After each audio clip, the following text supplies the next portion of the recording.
What's up, YouTube? This is episode 2 of the Box Score Boys, back with more sports. We got a great show coming up, and wait till the end, where Jason and I will drink hot sauce for losing our bets last week.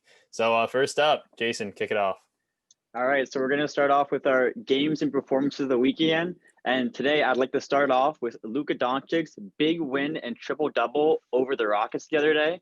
So this was Luka's first triple-double of the season. Last year he had 17 of them. And in this game, he put up 33 points. He had 16 rebounds and 11 assists. And then they went on to win this game against the Rockets, again, over 10. And this was a big win. I mean, if we look at this Rockets team, yes, they have had some struggles with James Harden, but, they have the potential to put up a lot of points. And most of their star players were limited to around 20 points. Meanwhile, Luka led his team to a victory without KP.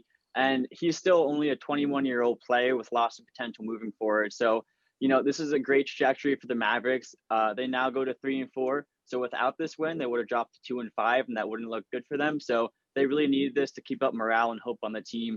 This is a big win, and I am expecting to see a lot of other triple doubles from Luka moving forward. But I want to know what you guys' takes are on Luka and the Mavericks and going throughout the rest of the season. Yeah, I think Luka's a very interesting player, and I think he's very much like Giannis in the sense that he's putting up insane numbers, but his team is just not there in terms of championship caliber.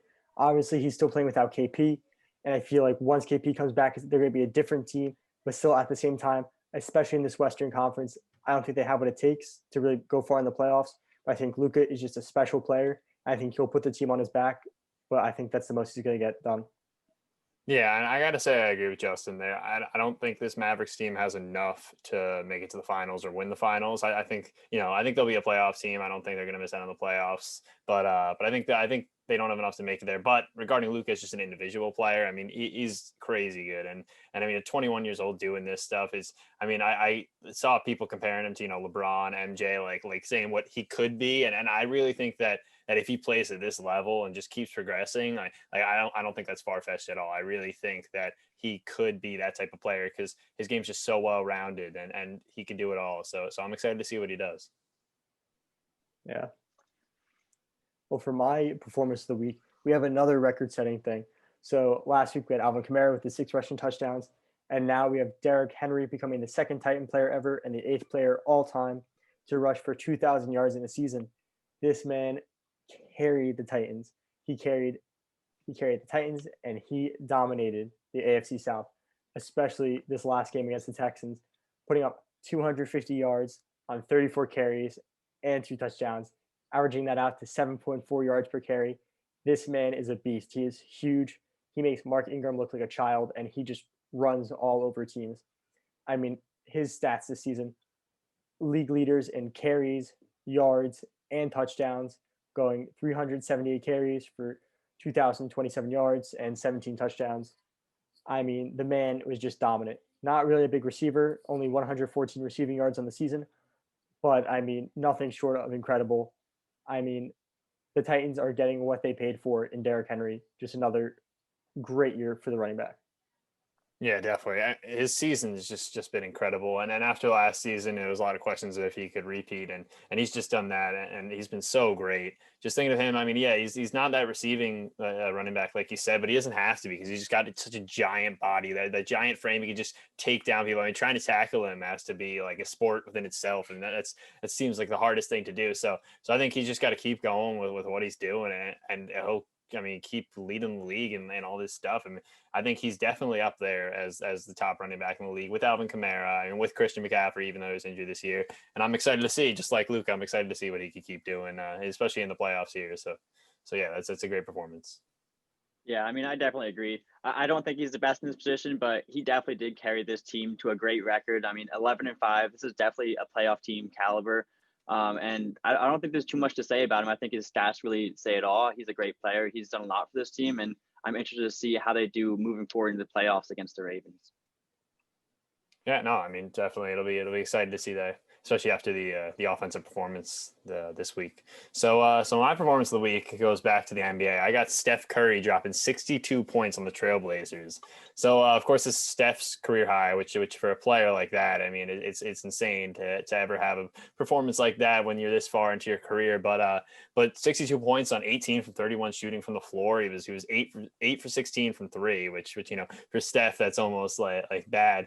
But 18 from 19 from the free throw line, which I think is the big thing that stands out, because the fact that he got to the free throw line so many times, it shows how big of a problem he was for that Trailblazer defense. And 5 rebounds, 4 assists, which is pretty good for having 62 points. I mean, that's a well-rounded performance. And the Warriors ended up winning 137 to 122. So an offensive game. I think the big thing from this is that a lot of people, a lot of fans, a lot of people in the league were doubting the Warriors after the one having one of the worst records last year. No Clay. A lot of people were like, the Warriors are done after that amazing super team stretch. They're done. Steph Curry was not shooting well to begin the season. The Warriors really fallen off, and a lot of people were writing them off. And I think Steph took a lot of motivation from that. He said that in the press conference, and I think he just really went out there with motivation to show that the Warriors and him were not done, and that he was still that MVP player. And I think he did that. I mean, scoring 62 points in that game and then scoring 30 points the next game. I think it was a very important game for them, and it really set the tone. And if they could carry this throughout the season, I think they could go back to their old Warriors form. And they got a very important game coming up, which I'll actually get to a bit later in the show, so I'm not going to spoil that. Yeah, I mean, this was definitely a hard game to watch as the Blazers fan myself, but I'm almost surprised that Steph hasn't put up 60 before. You know, he obviously can shoot.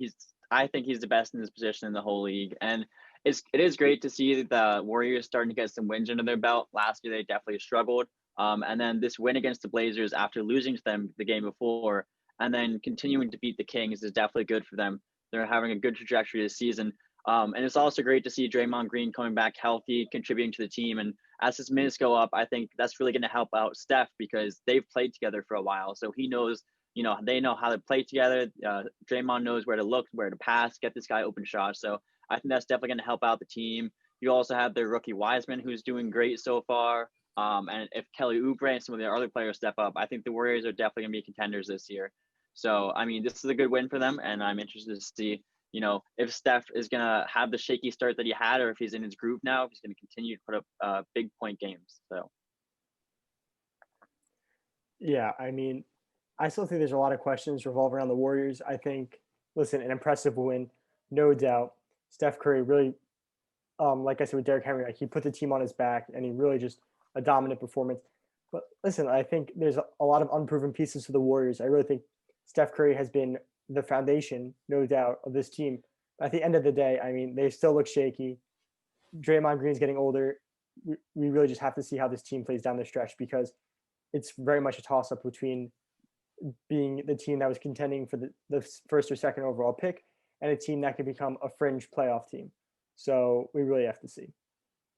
Yeah, no, I mean, I think that's the thing. That you just got to keep watching, see what they can do. So that brings us into our overreactions or not segment. So like last week, this segment is going to be me giving out a sports take that someone could have, and you guys telling me if it's an overreaction and a hot take, or if it's valid and a good take. So I'm going to give one from different sports, and I'm going to start with college basketball. So this first one is a team from the Big Ten will win the NCAA tournament. So far, there are 7 teams in the AP Top 25 rankings in this past Monday that came out. It was number 5 Iowa, number 8 Wisconsin, number 10 Michigan, number 12 Illinois, number 15 Rutgers, number 16 Minnesota, and number 23 Michigan State. So right now, even though they're third in that ranking pool, Michigan leads the division. They're 9-0 overall, 5-0 in conference play. And I think an important thing to consider here is that the whole tournament is going to take place in Indiana. That was just official by the NCAA. So of course that may not be that big of a deal, but it's very close to these Big Ten teams. Indiana, of course, is in the Big Ten. You have Michigan, Michigan State, you have Ohio State that are all very close to that Indiana zone. So I don't know if the travel or the homecoming and being close to home does anything. But I think it's important to see, because there are a lot of great teams ahead of the first team from the Big Ten. Gonzaga, Baylor, Villanova, and Texas had that 1-4 spot. And I think the important picture here, even though, it's been a lot of history, different teams, but the last time the Big Ten has won the NCAA tourney was back in the year 2000 with Michigan State. So is it an overreaction to say that the tournament winner will be from the Big Ten? Justin, what do you think? Frankly, I think it's not an overreaction. I think, especially with March Madness, you really never know what you're getting yourself into, and you really don't know what's going to happen. I mean, with so many teams looking to find their way into March Madness this year, um, I mean, there's definitely possible with the dominant performances that we've been seeing that one of these teams can win it all. I mean, like you said, with Michigan 9-0, fantastic performance. Iowa been playing lights out, great team. I really think that they can go far. I think when you're looking at like with COVID issues, I mean, Villanova, they just postponed their next 3 games. Their head coach has it. That middle of the season turmoil, even though I'm sure they'll bounce back, may cause some disruptions to the team. And really, I think just back to it's anybody's game. It's March Madness, and that's why all the fans love it. Yeah, no, that makes sense. Jason, what are your take? I mean, like, yeah, I definitely understand your point, Justin. I think it is March Madness, and there's going to be upsets. A lot of them that we won't expect. Maybe one of these top 4 teams will get out very early on. But I think if you look at these teams, Gonzaga and Baylor haven't lost yet, and Villanova and Texas only have 1 loss. And they're very strong teams that have been to the Final Four. They've been up in March Madness before, and many of them have won. So I think it's going to be difficult for, one of these Big East team or these um, Big Ten teams. Sorry, I think it's going to be difficult for one of these Big Ten teams to win because I don't think they have enough experience in March Madness. And I think it's also, you do have to take a little bit with a grain of salt because during the pandemic and with COVID, a lot of teams aren't playing the games that they're supposed to, and they're also only playing games that are local regional games. So they're only playing a certain number of teams. So it's hard to get a full gauge on how well these teams are going to do moving forward. And that's why I think that when you get to March Madness, that the teams with more experience are going to do better. So if we look at these top 4 teams, Gonzaga, Baylor, Villanova, and Texas, I do think that they have the upper hand on that, and I don't think that anyone else is going to really come close to them. Yeah, no, I think that's a good take, and I'm actually with you on this. I think it's a bit of an overreaction to say that a Big Ten team is going to win. I think it's plausible, but I think to say that they will win is an overreaction, and I think just for those reasons. I mean, the Big Ten is a major conference. They're not saying it's not a great conference. These teams are great, but at the same time, I mean, the last 20 years they have not won this tournament, and I think every single time you see them getting close, like Michigan against Nova a few years ago, all that, I really think you see that there are these holes in their game. And I think you still take that this conference has always been majority of a football conference. And I seriously think that they're great at basketball, but I think they'll never have that edge, or at least not right now. And I think you like the Nova, the Gonzagas, the Baylors, those teams are hungry. I mean, Gonzaga is so good this year, and even though they've fallen flat a lot of times in the tournament these past few years, and they're expected to be great, I think this might be their year. And I think Villanova, they're always in there. They've won many championships recently. And I think that they will have a better shot than any of these Big Ten teams. So I think it'll be interesting to keep track of. I think Michigan is a great team. I think Iowa's a great team. I think you got even a few like teams that'll sneak in there, could go on runs. Even there'll be high seeds like Rutgers and Michigan State. But I think right now at this moment, I think it's an overreaction to say that one of those teams is going to win the tournament. But it'll be interesting to see. But yeah, that brings us to our second overreaction or not, which kind of goes from college football to the NFL because it goes with the draft. So is it an overreaction to think that the Jets should draft Justin Fields at number 2 in this year's NFL draft? So Fields on the season, he's 141 for 192 in passing. He's got a 1,906 yards, and he's got a 21-6 touchdown interception ratio. So those are big numbers. And versus the Clemson in the Sugar Bowl, which is the semifinals and the playoffs, he went 22 for 28 for 385 yards and 6 touchdowns.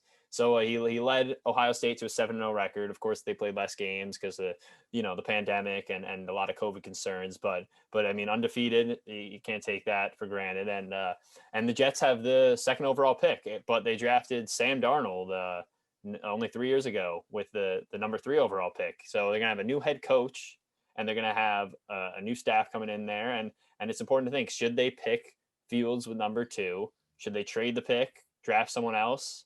I mean, there's a lot of options. Is it an overreaction to say that they should draft Fields? Justin, what do you think? Frankly, I think it is an overreaction. I think, listen, like the conversation was always Trevor Lawrence and then the rest. I think the Jets blew a huge opportunity.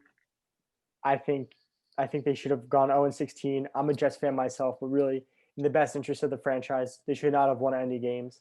I think missing out on Trevor Lawrence is huge. But frankly, I'm not a huge Justin Fields fan. His performance against Indiana looked very flat. And really, I just think that he's an Ohio State quarterback. And Dwayne Haskins, JT Barrett, I mean, guys like those play very well in college, dominate in college, transition over the NFL, and end up playing horribly. So I know it's a reputation and a stereotype, but at the same time, I do believe that Justin Fields will also continue with that trend. I think Zach Wilson is a great quarterback. You saw him be electric at BYU. So I think that the Jets should draft him or take a good offensive tackle. I don't know if they should keep Sam Darnold. His contract's coming up soon. You'd have to re-sign him, pay him big quarterback money, even though he's not playing that well. Reset the quarterback contract, take Zach Wilson, or take an offensive lineman, the offensive lineman from Oregon, and just try and protect Sam Darnold. But either way, I think this is just a disappointing talk for any Jets fan missing out on Trevor Lawrence, who will most likely go to Jacksonville. So Okay. Jason, what do you think? I definitely agree. I think this is a bit of a overreaction to Justin Fields. And I think when you think about this, it comes down to the question of whether you really do have trust in Sam Darnold. And if you do, then I don't think that there's much of a reason to take Justin Fields. But even if you don't, I feel like there's still many other options, like Justin had mentioned. So I don't think that taking Justin Fields is a great pick for them. And I don't think that they should do that. And in the greater scheme of things, I think with the record they had this year, they definitely should have shot for the first pick, and it is kind of tragic to see that. So, but overall, I don't think taking Justin Fields is going to help out this team that much. Yeah, no, that's a good point, and I'm actually going to agree with you guys. I think we're going to sweep the board here. I think it's an overreaction. I think, yeah, like Justin said, I mean, the same thing with the OSU quarterbacks. I think you always see them never really make that transition. I don't know what it is. If it's that their team's just better than the competition, but Dwayne Haskins, they never really make that transition. And I like Justin Fields, I do, and I think he has a chance to be a great NFL quarterback. But I just don't think it's the risk to take for this Jets team with where they're at. I think they should roll with Sam Darnold. I mean, I think Zach Wilson would be a very good QB too, but I don't think that's where they should go with this. I think they should keep Sam Darnold, see what he could do with a good team around him. I think they should trade the pick and get more assets because I think you got a new head coach coming in. You have Joe Douglas making the decisions. I don't think that they should have any interference with that.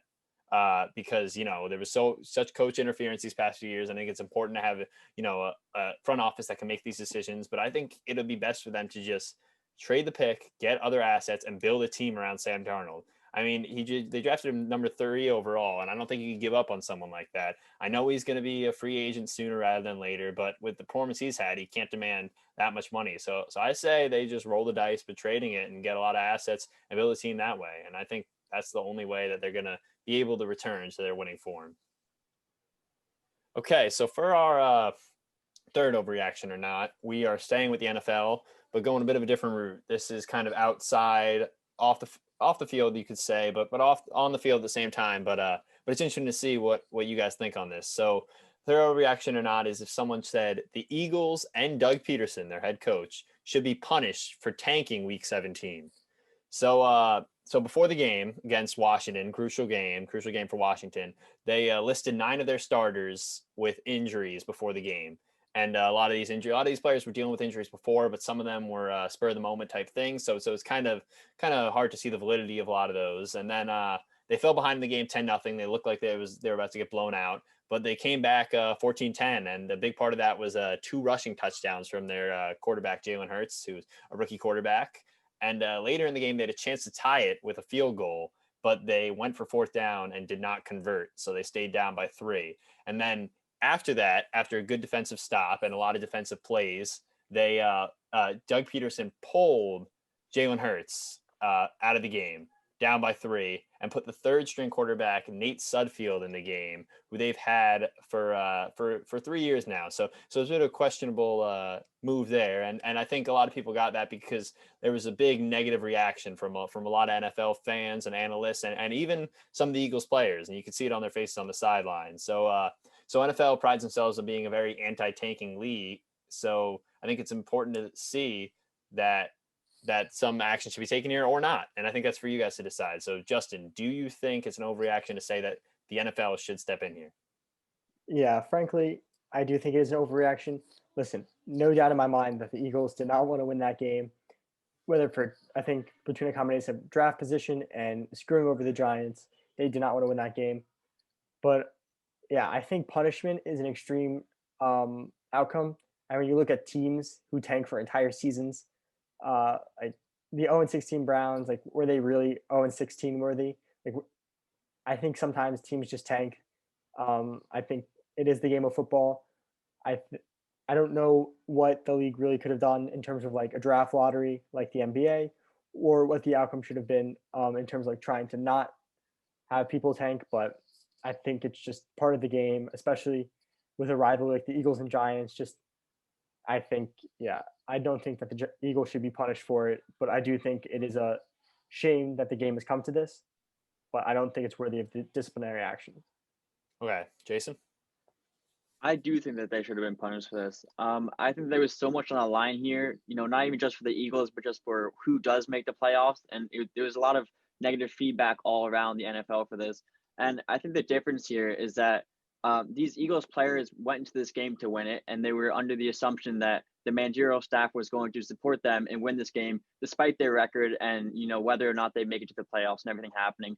And with such a close game against a Washington team that hasn't done amazing themselves, so this is definitely a winnable game. I think it's really tough, and you can see it on players' faces on the benches. You can see it in their reactions after the game, all over the media, that they did not only were they not aware of this, but they did not support this decision. And I think a lot of them, when you have a tough season, you want to end it off on a strong note. You want to end it off on a win. So to kind of throw that game is definitely tough for everyone in the league, including the Eagles and all sports fans of the NFL. And I do think that some form of punishment, would be appropriate for this scenario. I don't know whether it be a fine or if something happens in the staff with people getting fired or so forth. But the extent to the punishment, I don't think is that big of an issue. But I do think that they should be reprimanded for this action because there were lots of repercussions around the league, and all the Eagles fan base and the players themselves struggle with this decision by the staff. So Yeah, I'm in full agreement with you, Jason. I mean, I'm a Giants fan, which does factor into this, but at the same time, I feel like there's no sympathy for the Giants trying to make the playoffs at 6-10.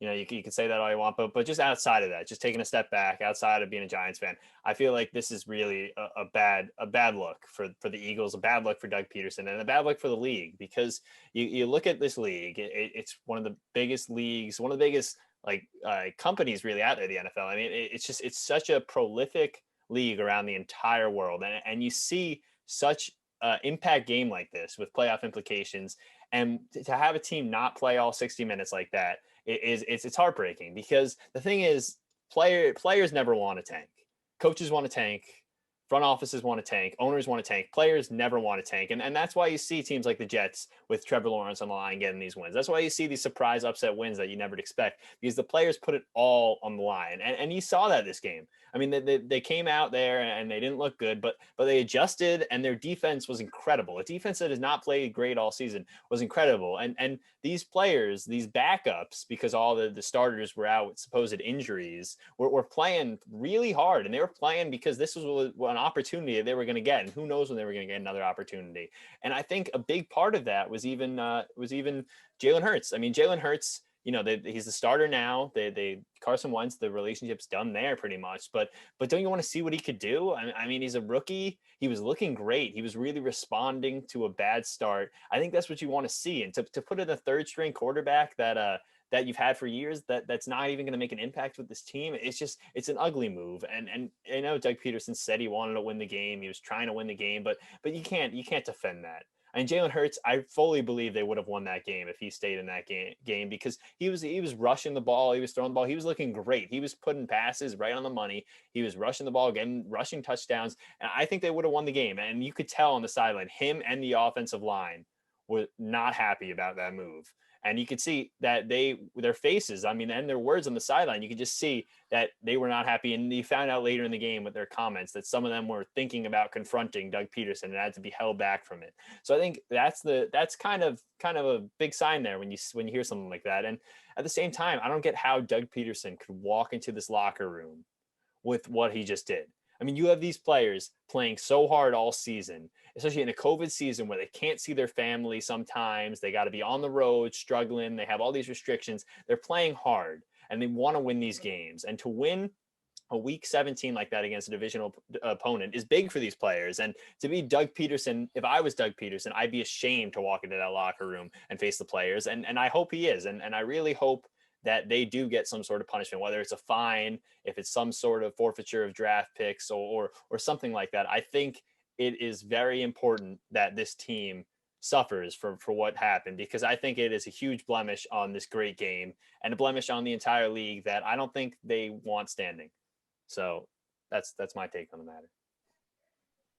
But that takes us to our fourth overreaction or not, which goes to the NBA. So the overreaction or not is that the New York Knicks will finish with a better record than the Brooklyn Nets this NBA season. So far on the young season, only about 10% of the way through, the Knicks are 4-3 and the Nets are 3-4. So not a big difference, but I think a lot of things have been surprising for those two teams, because the Knicks have played over expectations and the Nets have played under. And I think an important thing to look at is the remaining schedule strength. Right now, the Knicks remaining schedule has a winning percentage calculated at 490, which is the 19th in the league, while the Nets have a winning percentage calculated at 533, which is the second hardest schedule in the league. And CBS has a win projection. They have an algorithm that gives you the projections for the wins, and they have the Nets at 41.6 and the Knicks at 29.4. So it goes to show you that from the media perspective, from a perspective of that side, the Nets have a big lead over the Knicks. But the Knicks have big wins against the Bucks, Pacers, and Hawks, and have looked good out there. So I want your take on this. The New York Knicks will have a better record than the Brooklyn Nets when the season ends. Justin, what do you think? Yeah, I mean, listen, the Knicks definitely exceeding expectations and Nets under exceeding, but at the end of the day, I don't see that lasting much longer. I do think that this claim is an overreaction. I think the Nets will kind of storm back, whether early in the season, later on. I think by the end of the season, they will hold a better record than the Knicks. I mean, Knicks playoff chances, I don't know, look kind of interesting, a little exciting for Knicks fans. But at the end of the day, I think the Nets are just a better team. I think regardless of the wins and the strength of schedule, I think just KD and Kyrie, they're gonna get locked in. They're gonna start beating teams, multiple game winning streaks. I think, yeah, I don't think the Knicks can catch up or keep up. Okay, Jason, what do you think? I definitely agree. I do think that overall, in the long term, that the Nets are going to pull away with this one. I am glad to see a strong start by the Knicks. They've had some great victories against some hard teams. And no doubt, they are doing well. But I think it's more the Nets here than the Knicks. I think the Nets, everyone, you saw two star powers with KD and Kyrie, and everyone expected them to kind of have a flushed out season. And because they've had some early losses that they probably should have won, there is kind of a debate here with, Knicks and Nets, especially, from fans around New York. But I do think that once the Nets have more time to practice and get more chemistry together, then they're going to start getting some more wins. And I think because there's so many new pieces to this Nets team, and they're probably not putting, they're not getting together as well as they should be. But I think once you give this team some more time, I think their record definitely is going to go up. And I don't see the Knicks beating the Nets. I would like to see if the Knicks can make the playoffs, though, because that would be very interesting. And as someone around this area that, used to root for the Knicks, but no longer does because of their tough struggles, it would be nice to see the Knicks make the playoffs finally. So. Yeah, no, I gotta say I agree with you guys, and it saddens me to agree with you guys because as you can see from the jersey, I am a diehard Knicks fan, and I do love this team. I think it's a great team with a lot of young stars that are rising up. I mean, you love seeing RJ Barrett doing what he's doing, Emmanuel quickly, Kevin Knox. I mean, you see these guys, they're looking good, and I mean, of course, you got to bring up the veterans. Julius Randle has just been insane with what he's done so far, and Alfred Payton, Reggie Bullock. I mean, those guys are playing their roles. But at the same time, I think it would be tough to think that the Knicks will finish with a better record. And I think the NBA is just driven by stars. It always has. I mean, it hasn't always been actually, but recently it has been. And I think you've seen that in the past few years. And I know KD's out for a few games with the COVID protocols, but I think KD and Kyrie, I think that'll that duo will be hard to beat for this young Knicks team. I think it will be interesting to see playoffs, and I would love to see them make the playoffs. I think a lot of people would, the whole fan base would, but I think the Nets are gonna pull off a pretty good seed there, and I think it would be really difficult to see the Knicks get a better record. So it pains me to say it, but right now I do think that's a bit of an overreaction, but we'll see. We will definitely see. And that leads us to our best bets and games of the week. If you watched our last week's episode, you remember that we bet the losers would have to drink hot sauce. And fortunately, I am the only winner. So we got Jason with his bet of the Nets -6.5 versus the Hawks. They failed to cover. Jason will be doing double hot sauce as he locked it in. He really thought this one was going to cash in. Unfortunately, he does not. Mikey had the over on the Ravens Bengals, 44.5. They unfortunately failed to cover off some missed kicks.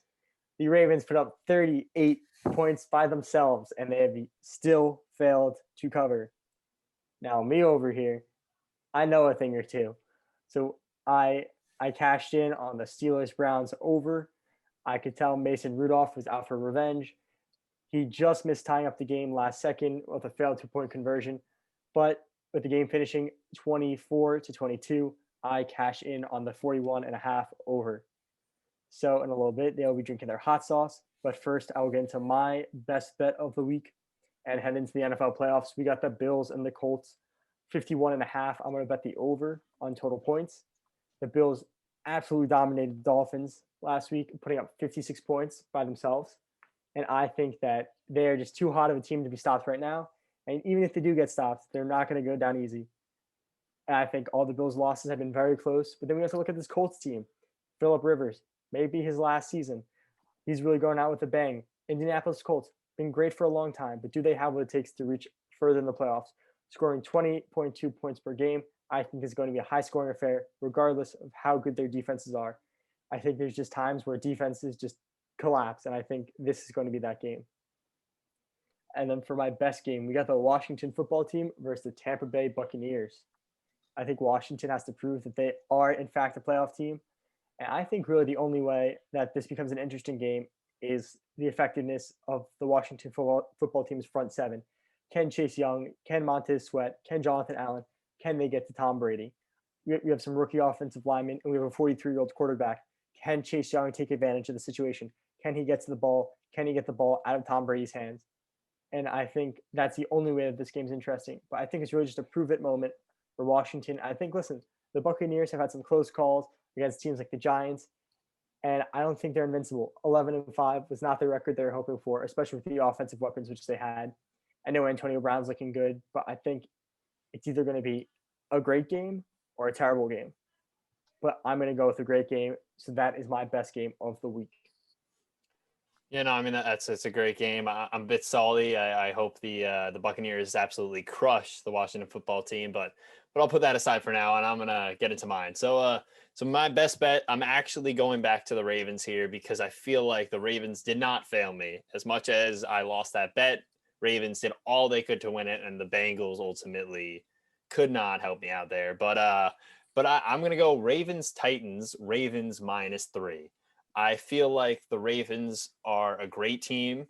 They're better than their seed at the 5 seed. I feel like they are the best team in that division. They've scored 29.3 points for this season and only given up 18.9. So I feel like those are great numbers for this sort of spread. And yes, the Titans are a great team, great offensive team, but I can't go against the Ravens here. And I think they'll win by more than 3 because I mean they're on a 5-game win streak and Lamar's looked great in that streak, and really the whole team has. And I think they're definitely hungry to strike here after failing out on the Super Bowl last year. I mean, they were a great team last year. You saw they were just ruling that conference, and they came up short. And I think, now they're the 5th seed. They got to work a bit. You get a bit of a Cinderella story there, but I see them going far, and I see them winning this game by more than 3 points. And my best game to watch is actually the Los Angeles Clippers versus the Golden State Warriors, which is Wednesday the 6th. I think this will be a great game because the Clippers lead the Western Conference. They're 5-2. They lead the conference, but like I said before with Steph Curry, the Warriors are hot. They've won their last 2 games. They have a 4-3 record after starting off really shaky, and Steph has scored 92 points in the past 2 games. So I think it's a big test for both teams. I mean, the Clippers, they kind of had a bad loss in that playoffs in the bubble. I think PG wants to prove himself. Kawhi wants to get far again, and I think it'll be a big test for them to see if they really are one of that best teams in the West and the best team as they are in their record right now.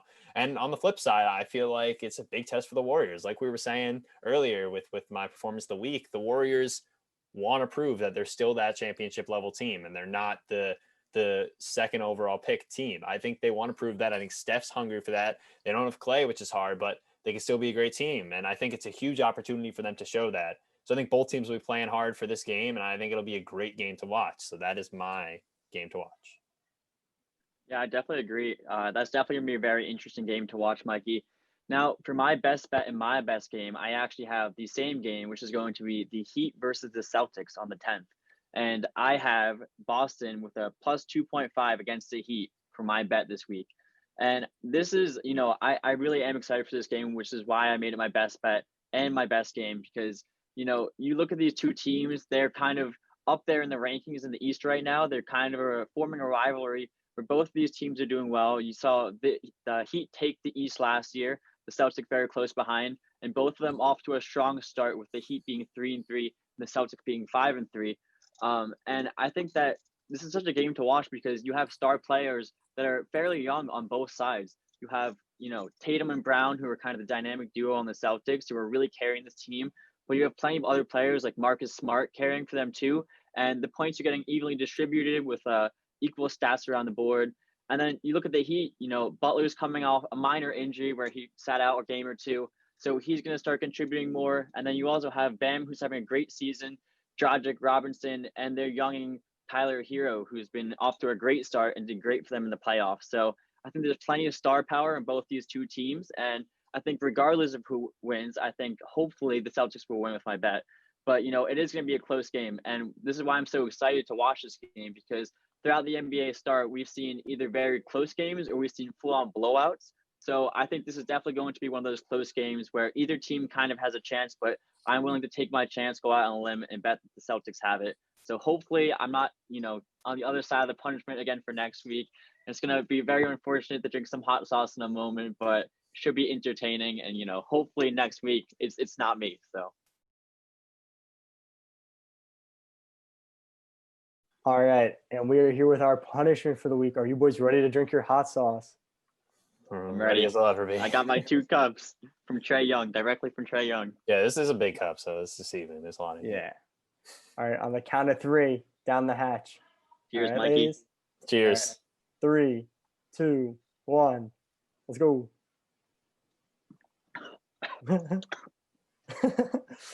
Jason got with a double take.